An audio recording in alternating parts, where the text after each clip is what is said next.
Hi friends, welcome back to Avatar channel. ఈరోజు మనం ములగ తోట దగ్గరికి వెళ్దాం. అయితే ములగ తోట దగ్గర అంటే దీని స్పెషాలిటీ ఏంటంటే ఇక్కడ జీవామృతం న్యాచురల్ ఫామ్ అనమాట. ఇది ఎటువంటి కెమికల్స్ లేకుండా పంట పండిస్తారు. ఇదిగోండి ఫామ్ ఎంట్రన్స్లో వాక్కాయ చెట్టు ఉంది.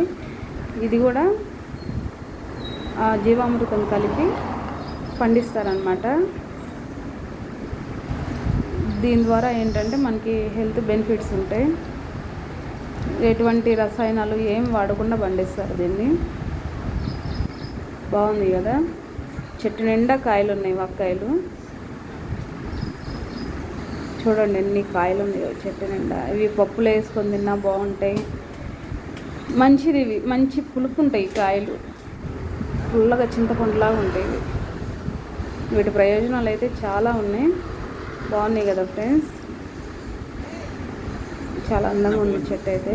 ఇవి ఇట్లా ఎటువంటి రసాయనాలు లేకుండా జీవామృతం ద్వారా పండించినాయి అనమాట. టేస్ట్ అయితే చాలా బాగుంటాయి. న్యాచురల్ ఫామ్ అనమాట ఇది. దీనిలో మొత్తం ఆవు పేడ మొత్తం బట్టి పండిస్తారు. అయ్యో మావాడైతే చూడండి, వాడు మంచిగా ఆడుకుంటున్నాడు చెట్ల దగ్గర. చెట్టు ఎలా ఎక్కాలి ఎలా దిగాలి వీడికి ఇంతవరకు తెలీదు. వీడైతే ట్రై చేస్తున్నాడు చెట్టు ఎక్కుదామని, పాపం కష్టపడుతున్నాడు వీడు.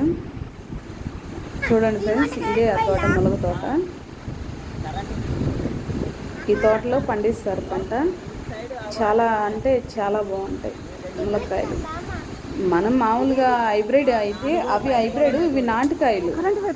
మనం పండించేది హైబ్రిడ్, ఇవి నాటుకాయలు. జీవామృతం ద్వారా బాగా పండిస్తారనమాట. పంట బాగా దిగుబడి వచ్చింది. ఇది బాగుంది కదా, కాయలు అయితే చాలా. అప్పటికే కోసేశారు, మేము వెళ్ళేసరికి కొన్ని ఉన్నాయి. ఇదిగోండి, విడిగా అయితే ఆట మొదలు పెట్టాడు. సరే ఫ్రెండ్స్, బాయ్.